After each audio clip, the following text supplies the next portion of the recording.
Welcome to the Incongruous channel. I'm Dr. Andy Yates, and the show I did on Saturday on Beirut Radio, website below, was about cavemen and underground people. It was something that was suggested to me, and I thought, well, that's a good idea, because I got so much into this British stuff and Brexit and all this kind of thing that I'm just like, no, let's go back to something nice and historical and something out of interest. So that's what this is going to be. Cavemen and historical people. And the term cavemen, let's get into it, if you didn't know, is actually a stock character. There's no such thing as the cavemen. It's just like the supposed scientific name of Homo troglodytes, which was kind of discarded at some point because people realized that cavemen, as I said, stock character was like Fred Flintstone, right? With the skin on and the one band over one shoulder and a big club and this kind of thing. And that really was based on what their ideas were in the 20th century about Neanderthal man. And of course that he was simian and ape-like and so on, and that just wasn't quite right.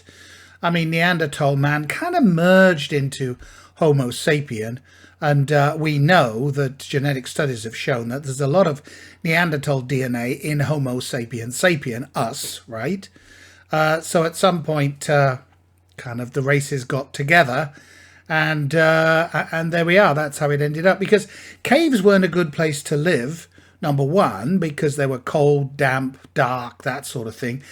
And of course, a lot of other animals lived in caves, and a lot of them, like cave bears. And cave bears were like 1,000 kilograms in weight, so you wouldn't want to mess with one of them. And cave lions, cave hyenas, stuff like that. Plus, remember that primitive man was a hunter-gatherer.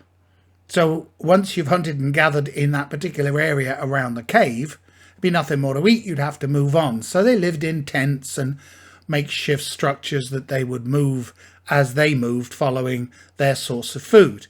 Now, I've got a set of notes here, so if you see me glancing down, that's what I'm looking at, because there's quite a few pieces to this. There were some caves underground. There was a big one in Cappadocia, which is in Turkey. And that basically formed because the people were trying to protect themselves against other people, the sort of Muslims, the Ottomans, the Ottoman Empire, stuff like that. And because they were Christian, then people would want to cause them problems because of their religion. So they built a city underground with a few entrances that they could block off. And it's incredible because it was like 5 stories deep, but 200 feet, and talking about 20,000 people. But when you read references to it, and the Turkish historic authorities tell you what was going on, they also lived down there with their livestock. Well, that would have been kind of unpleasant, I'd have thought, but there we are. If you're safe, maybe that's a good thing to do. I don't know. But anyway, now more modern ideas, mainly about homeless people, and I picked a couple of examples. According to the Daily Mail in Las Vegas, there are 200 miles of tunnels and 1,000 people live in there. And there's been documentaries done, books written on the people that live down there. Basically, they're homeless for one reason or other. A lot of them are there because of some kind of trauma, because we tend to think, oh, well, they must be just drug addicts or whatever. But no, a lot of them are PTSD, ex-servicemen, things like this. So 1,000 people down there. And of course, in Las Vegas, in the summer, it gets awfully hot, 40 plus degrees C, 45 even.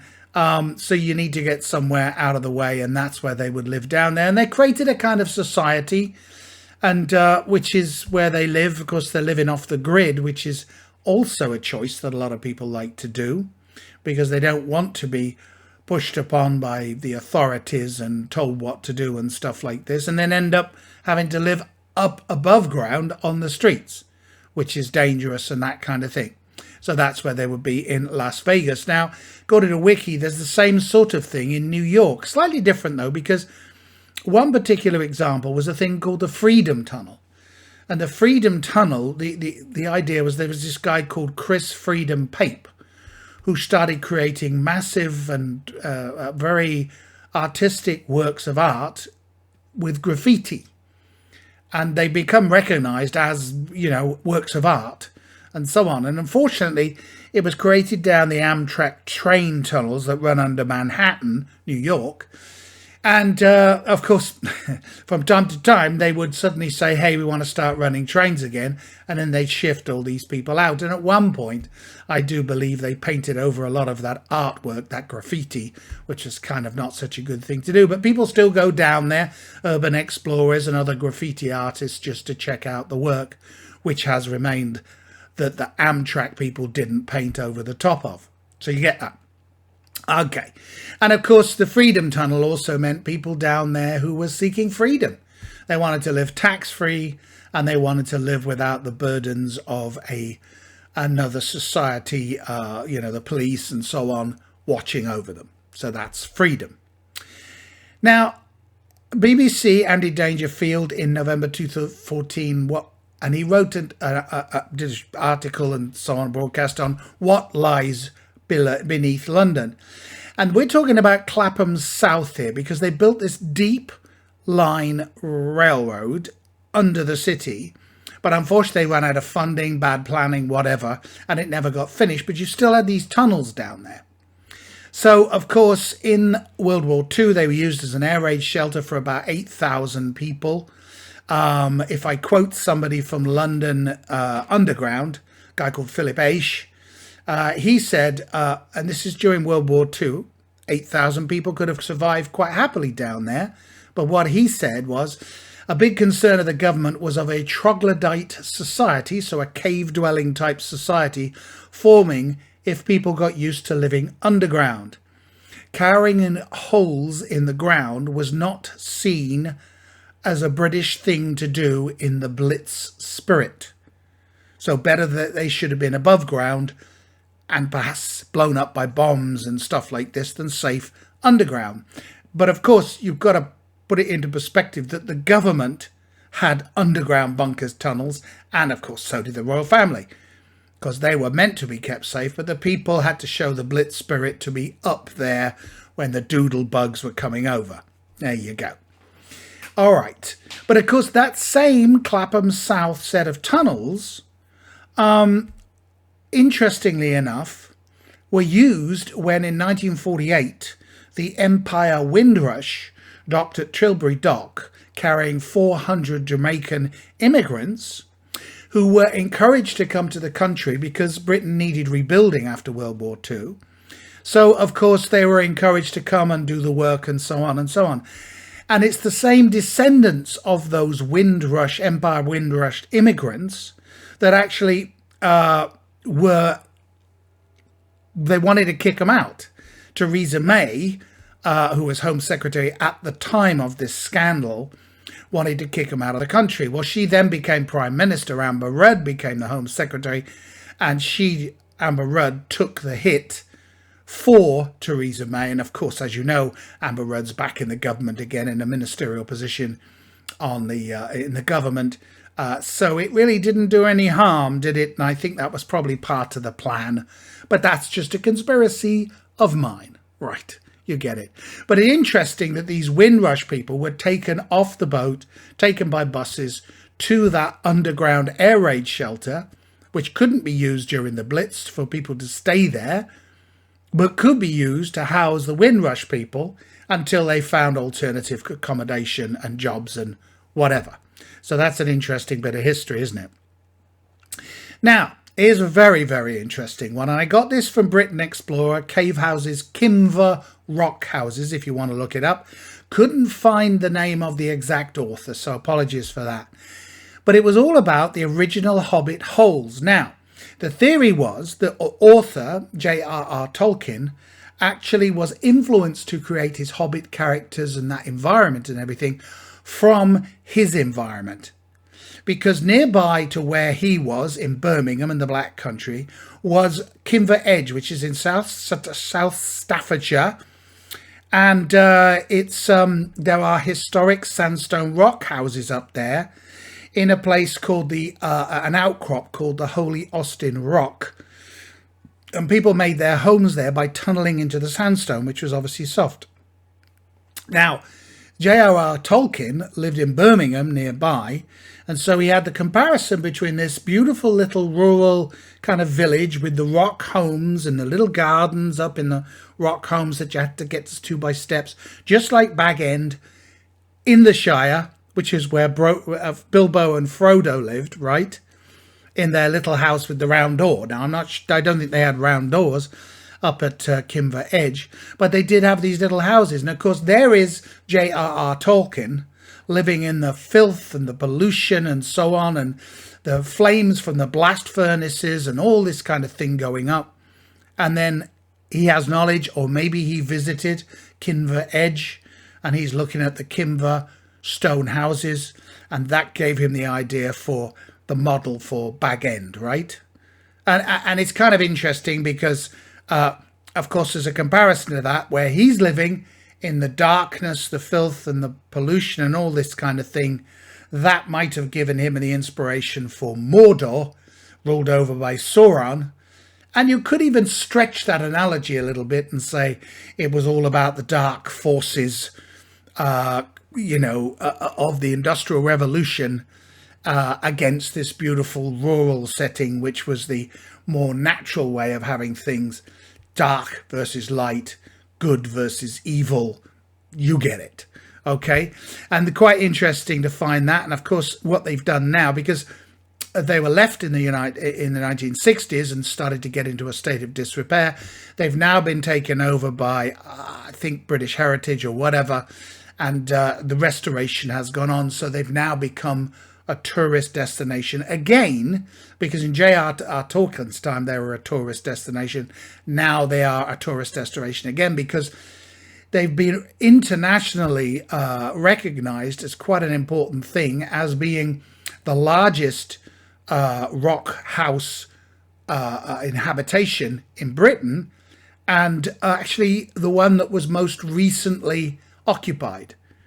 Because there are all kinds of things, there are, I think, 30 million actually Chinese people who live in kind of rock houses in China. And they prefer to live there rather than living in the city. So it's amazing how this goes on. Well, of course, then you have things like the nuclear bunkers and things like that. There's quite a few of those around, and they're all very interesting.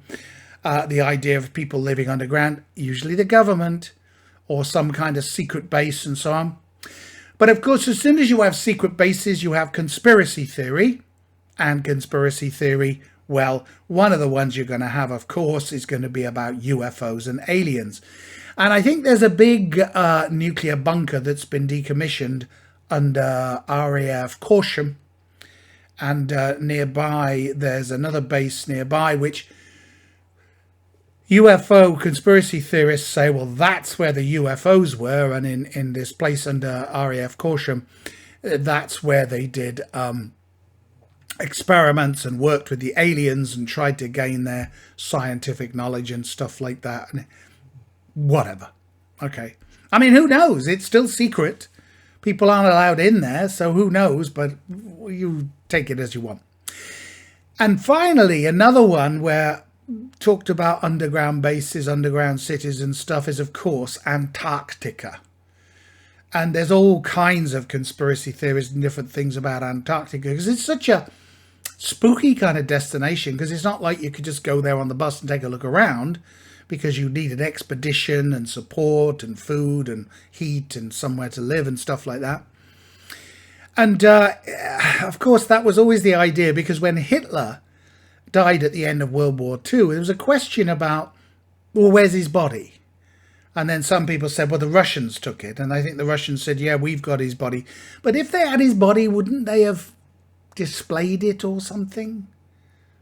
It was a bit like Osama bin Laden, right? How his body just vanished. And then, of course, a bunch of conspiracy theories come up and say, no, he's still alive. Osama bin Laden. Was that the same with Hitler? Because the conspiracy theorists said he may have escaped to the sort of more Eastern Asia, European countries, or places like Chile or Argentina, or the Antarctic.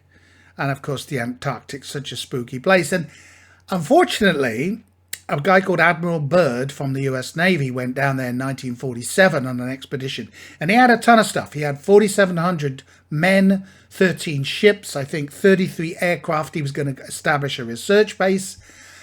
And then he came back from that mission way earlier, months and months and months earlier.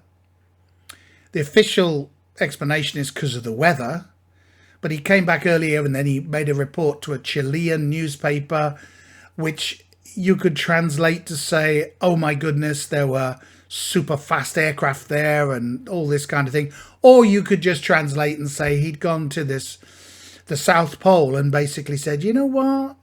If you had fast enough aircraft and stuff, you could fly over the South Pole.